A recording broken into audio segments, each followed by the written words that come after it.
Confucius বলেছিলেন, যে কোনো ক্রুদ্ধ লোক সবসময় বিষময়।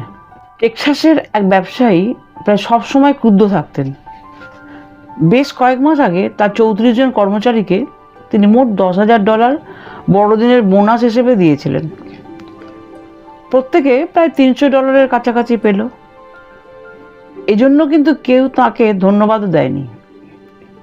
ভদ্রলোক অভিযোগ করছিলেন, আমার দুঃখ হচ্ছে এই ভেবে যে কেন আমি ওদের এত ডলার দিয়েছিলাম। এই ব্যাপারে এরকম মন খারাপ না করে তিনি অবশ্যই আত্মসমালোচনা করে জানতে চেষ্টা করতে পারতেন কেন তিনি ধন্যবাদ পাননি। হয়তো কর্মচারীদের তিনি কম মাইনে দিতেন বা বেশি খাটাতেন। হয়তো কর্মচারীরা ভেবেছিলেন বোনাসটা তারা বড়দিনের উপহার হিসেবে পায়নি, ওটা তাদের পাওনা। এটাও হতে পারে তিনি বোনাস দিয়েছিলেন বেশিরভাগ ডলার কর দিতেই চলে যায় বলে। অন্যদিকে এমনও হতে পারে কর্মচারীরাই ছিল স্বার্থপর, নিচমনা, অভদ্র। এরকম ক্ষেত্রে ডক্টর স্যামুয়েল জনসন বলেছেন, কৃতজ্ঞতাবোধ অনেক কষ্টেই জাগ্রত হয়। সাধারণ মানুষের মধ্যে সেটা আশা করা বাতুলতা। আসলে এই লোকটি সাধারণ মানুষের মতো দুঃখজনক একটা ভুল করেছিলেন, কৃতজ্ঞতা আশা করে। সত্যি কথা বলতে কি, মানব চরিত্র সম্বন্ধে তার কোনো ধারণাই ছিল না। যীশুখ্রিস্ট একদিন বিকেলে 10 জন কুষ্ঠরোগীকে আরোগ্য করেছিলেন। তাদের মধ্যে কতজন তাকে ধন্যবাদ দেন? মাত্র 1 জন। খ্রিস্ট যখন তার শিষ্যদের প্রশ্ন করলেন, আর 9 জন কোথায়? কোনো উত্তর তিনি পাননি। বরং তারা উপযুক্ত উত্তর দিতে না পেরে ধীরে ধীরে যিশুর নিকট থেকে সেই মুহূর্তের জন্য দূরে চলে গিয়েছিল। এক্ষেত্রে একটা প্রশ্ন তো আমাদের মনে আসতেই পারে, স্বয়ং যিশুই যখন ধন্যবাদ পাননি, তখন আমি, আপনি বা ওই ব্যবসায়ী যিশুর চাইতে কম কাজ করে ধন্যবাদ আশা করব কি করে? আমরা আমাদের কাজের জন্য যদি সকলের থেকে কৃতজ্ঞতা বা ধন্যবাদ না পেলাম, সেটা মেনে নিতে হবে। যে কজনের থেকে শ্রদ্ধা, ধন্যবাদ বা কৃতজ্ঞতা পাই, সেটুকুতেই সন্তুষ্ট থেকে নিজে পরিবেশ পরিস্থিতির সঙ্গে খাপ খাইয়ে নেবার চেষ্টা করতে হবে। যেটুকু পেয়েছি সেটুকুই আমার প্রাপ্য ছিল, এই কথা বলে মনকে বোঝাতে হবে। এই ঘটনার পরিপ্রেক্ষিতে আমার গল্পপঠন বাই রুমা চ্যানেলে আজকের নিবেদন বিশ্বকবি রবীন্দ্রনাথ ঠাকুরের কবিতা বোঝাপড়া।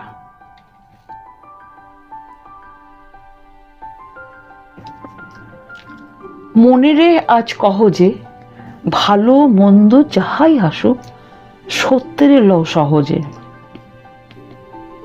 কেউ বা তোমায় ভালোবাসে, কেউ বা বাঁচতে পারে না যে।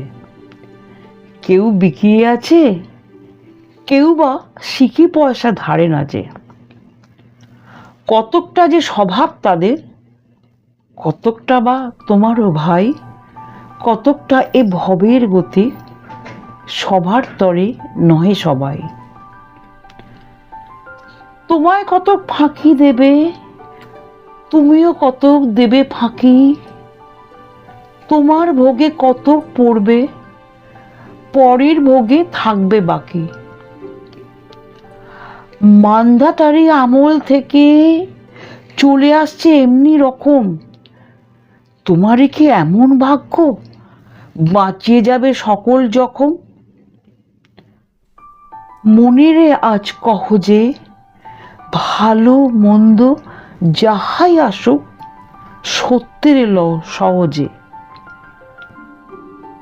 অনেক ঝঞ্ঝা কাটিয়ে বুঝি এলে সুখের বন্দরেতে, জলের তলে পাহাড় ছিল লাগলো বুকের অন্দরেতে। মোর থেকে পাঁজরগুলো উঠলো কেঁপে আর্তরবে, তাই নিয়ে কি সবার সঙ্গে ঝগড়া করে মরতে হবে? বেঁচে থাকতে পারো যদি, সেইটে সবার চেয়ে শ্রেয়। না পারো তো বিনা বাক্যে টুক করিয়া ডুবে যেও। এটা কিছু অপূর্ব নয়, ঘটনা সামান্য খুবই। সংখ্যা যেটায় করে না কেউ, সেইখানেই হয় জাহাজ ডুবি। মনেরে তাই কহ যে, ভালো মন্দ যাহাই আসুক, সত্যের এলো সহজে। তোমার মাপে হয়নি সবাই, তুমিও হওনি সবার মাপে। তুমি মরো কারোর ঠেলায়, কেউ বা মরে তোমার চাপে। তবু ভেবে দেখতে গেলে এমনি কিসের টানাটানি, তেমন করে হাত বাড়ালে সুখ পাওয়া যায় অনেকখানি।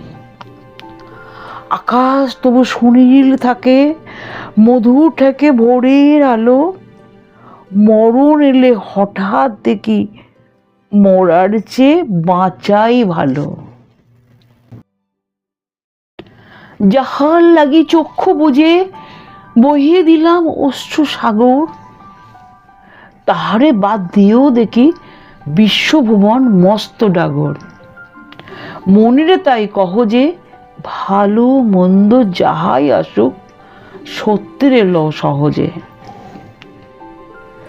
নিজের ছায়া মস্ত করে অস্তাচলে বসে বসে আঁধার করে তোলো যদি জীবনখানা নিজের দোষে, বিধির সঙ্গে বিবাদ করে নিজের পায়েই কুড়ুল মারো।